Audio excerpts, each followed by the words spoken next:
I can't believe we made it. The Sixers are going to the Eastern Conference semifinals. Welcome back to another episode of the Philly Special. And today I'm going to give you guys a quick little preview of this series. I'm just going to give you guys a couple stats, some highlights from the last couple rounds. But let's start off. So the Knicks and Sixers only have matched up in the playoffs one time. It was in the 2024 playoffs in the first round. The Knicks did win that 4-2. And ever since that series, I've always thought about like how the Sixers and the Knicks could match up again in the playoffs. Last year, the Knicks had a great run to the Eastern Conference Finals and lost to the Pacers. But the Knicks are loaded this year. I think they're actually a really good team. The stats back it up. Their regular season play also backed it up. And I think that they are a much more well-rounded team than in years past when they've gone into the playoffs. Historically, the Knicks in the playoffs haven't been great, but you could say the same thing about the Sixers. So to start off, let's go over some of the stats for the playoffs. Obviously, the Sixers kind of had a miracle moment versus Celtics in round one, where they're down 3-1. Everyone wrote them off, and they came back and shocked the world. But right now, the points leader in averages for the Sixers is Joel Embiid. He's averaging 28 a game. He did mix games 1, 2, and 3 last series, but when he came back, the whole team, the dynamic kind of changed, especially in games 5, 6, and 7. Maxey also just playing out of his mind right now. The Sixers wouldn't be here without Maxey. So I kind of do give him like that number one guy because late in the game, in game 7, the Sixers were going to Maxey. He got those big layups at the end to seal the deal. And the way he's playing right now is he's running downhill and he's trying to attack the other team's center, which I do think will be a big factor because in this series, instead of Kenta, Garza, and Nikola Vucevic, it's going to be Cat and Mitchell Robinson, who are extremely better than the Celtics big men. Paul George is also turning back the clock a bit. He's averaging 17, 4, and 3, which it's not like the best Paul George numbers, but statistically, he's shooting the best out of any playoff series he's ever been in right now. And I think that's huge for the Sixers because it's given them that like third option, and they don't have to rely on a rookie VJ Edgecombe that much. Speaking of VJ Edgecombe, he's averaging 15, 6, and 3, and he's shooting 41%, which I think is pretty big. The other number that really jumps out to me is the 30% from 3. He's shooting the 3 ball really well. In Game 7, he had 5 big threes that really helped the Sixers win that game. And I think the X factor for the Sixers, other than those 4 guys, is Kelly Oubre Jr. Oubre is the X factor in my opinion because he's going to be the guy that is going to be probably left open the most. If Embiid were to get doubled and Oubre's out there, Knicks are going to let him shoot it. And I honestly don't blame the Knicks for letting him shoot it because he is only shooting 16% from 3.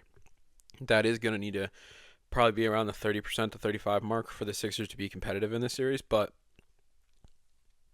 Oubre also is pretty talented when it comes to driving to the basket. He's a rim runner and he's a fantastic defender.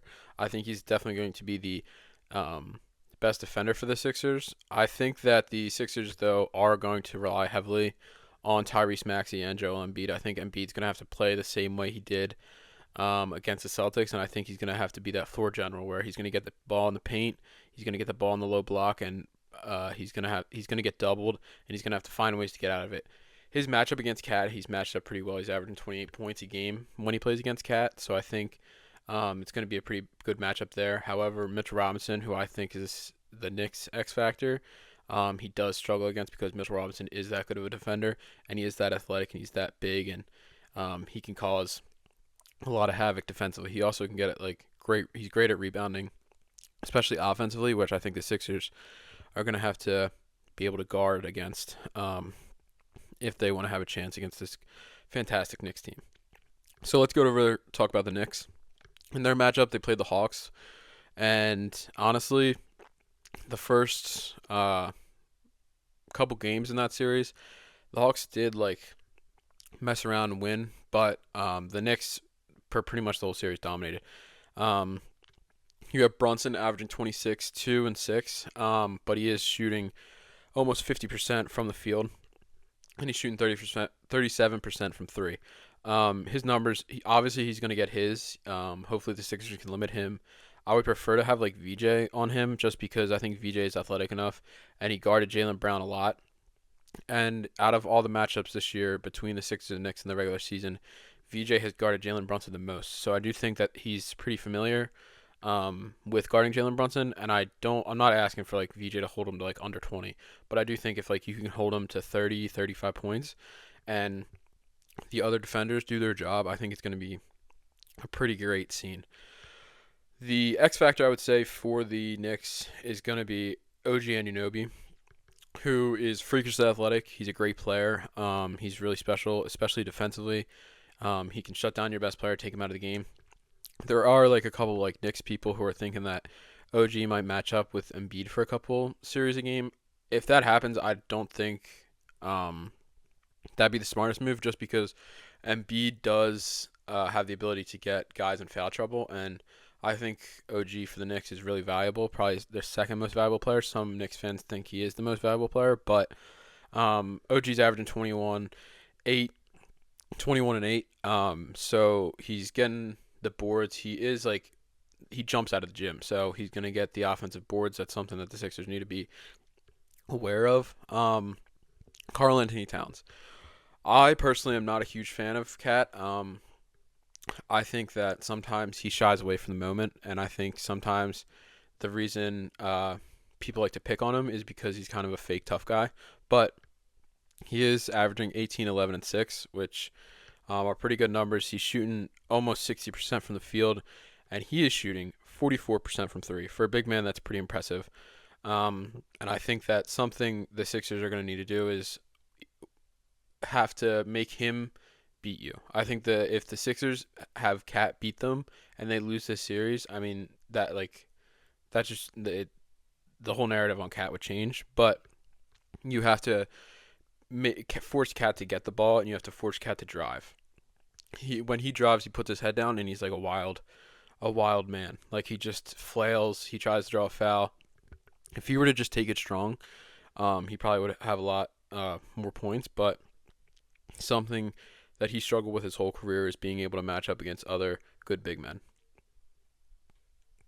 Now, the next two guys, Josh Hart and Mitchell Robinson, offensively, they're not really that big of factors, in my opinion. Although, like, they can, like, obviously thrash you one game. Josh Hart did play, like, great against the Sixers in the last series, but that was also when the Knicks didn't have as many options on offense. But defensively, Josh Hart and Mitchell Robinson are problems. Josh Hart is a great defender. He annoys your best player, and he can like take the ball anytime he wants to. Mitchell Robinson, freakishly athletic. He's a big guy. He's going to be able to definitely guard Joel. Hopefully, Joel can get him in foul trouble, and Mitchell Robinson's going to have to sit. Mitchell Robinson is like sometimes like uber aggressive, and he tries to go for the big block, which Joel is really good at pump fake and getting guys in the air and knocking into him. So I think that'll be a big factor. But Mitchell Robinson is like really, he's going to play a huge role in this series. And I think, and I'm as a Sixers fan, I'm pretty scared that if he plays the best he can, I don't think the Sixers are going to be that successful. But overall, I think the Knicks are going to need to be extremely efficient with their shots. That's kind of what they struggle with the whole season. Like they have a lot of empty possessions. Brunson, Townsend, and Anunoby are going to have to, lead the way, and they're going to have to continue to be dominant on the glass. And they're going to have to play their strong defense. Someone I didn't talk about in this preview of the stats is Mikal Bridges. They did trade 4 first-round picks for him, and I think that something that's going to need to happen is he's not playing the best right now, and I like Mikal. I think he's a pretty good player, but he's not really playing great offense. I don't know. I don't want to, because the lineups haven't come out yet, but I think something to look for is going to be like game one, and you're going to have to look at like, is Mikal playing offensive possessions effectively? Because if he's not really that great of a player because he is like a 3-and-D guy, but defensively he's great. So now I'm going to talk about kind of like the keys to the victory, I guess you could say. And we'll go over the Knicks first. I hope this doesn't happen, but I think if the Knicks control the glass, I think that they're going to be able to pretty much cruise against the series.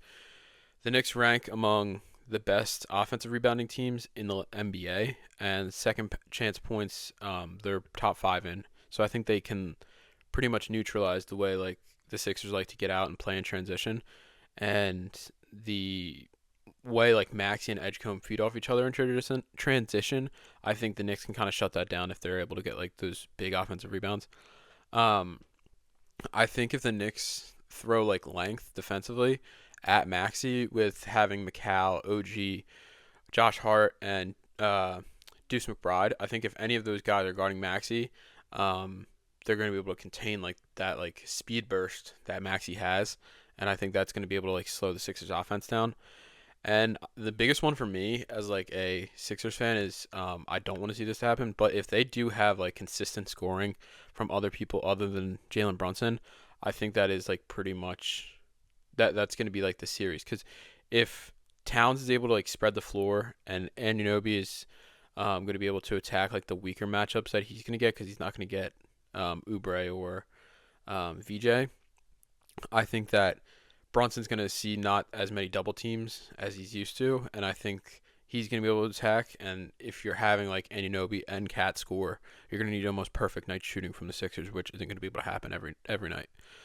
Um, Mike Brown, who is the Knicks head coach, is known to have like a slower pace when like throughout his whole coaching career.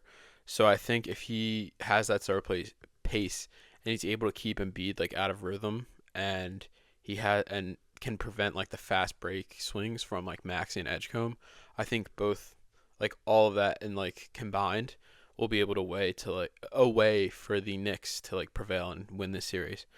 And the biggest one for the bigs like Mitchell Robinson and Cat, I kind of already went over, but it's to like avoid foul trouble.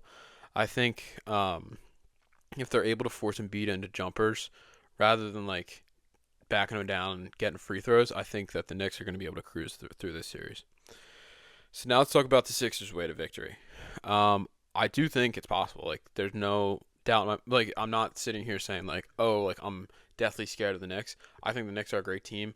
I also think the Sixers right now are humming. Like, there's not really going to be like a team until you get to the West where I'm like, oh, the Sixers can't beat this team. I definitely think this is possible for the Sixers to win this series. So I think the health and the dominance of Embiid, if he's able to like keep this pace up of the way he's playing, where he's playing like this floor general, and if his knee holds up and his rim pressure is able to like just like keep going, because he's averaging 9 free throws a game, and it's going to create mismatches because the Knicks aren't going to be able to just keep like rotating Mitchell Robinson and Cat. Like, they're going to get in foul trouble if Embiid keeps going to the rack the way he is.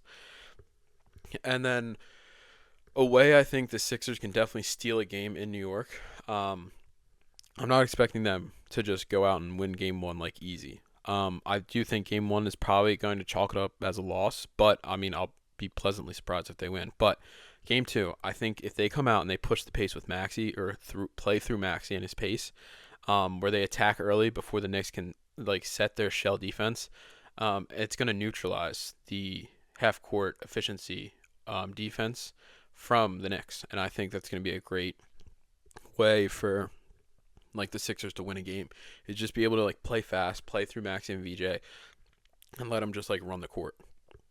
The other one, which I don't think this is going to be like as likely, but I definitely think it's possible because the Sixers can get hot, like they've proven it. Um, if they're able to like win the 3-point line convincingly, with Jordan Maxey, I think if they're like if they continue to shoot this like 45 combined 45% from the 3-point line, I think that like the way the Knicks play it in like this zone defense, I think it's gonna thrash them.